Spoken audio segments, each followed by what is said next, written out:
गोविंद भाई ने लेके आए, तो मुझे ऐसा लग रहा है कि आज जितने भी लोग गूगल के अंदर में जाते हैं, अच्छे अच्छे बच्चे लोग बारगांव जाते हैं, वो सारे के सारे लोग है ना वहां से वापिस यहाँ आएंगे, क्योंकि उनको क्या है कि इधर विजन जो राइट अगर मिल गया तो क्यों जाएंगे विदेश के अंदर में।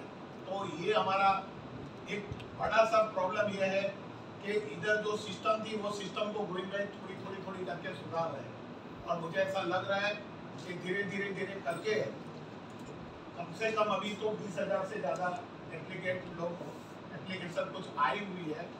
और मुझे ऐसा लग रहा है कि थोड़े दिनों के अंदर में मीडिया के माध्यम से 5 लाख से 10 लाख लोग इस फॉर्म को भरेंगे। और इतनी खुशी होगी कि भारत का नाम जो मोदी जी ने बताया मेड इन इंडिया का जो सपना आज शायद गोविंद जी साकार करेंगे, ये पक्का मेरा बात है।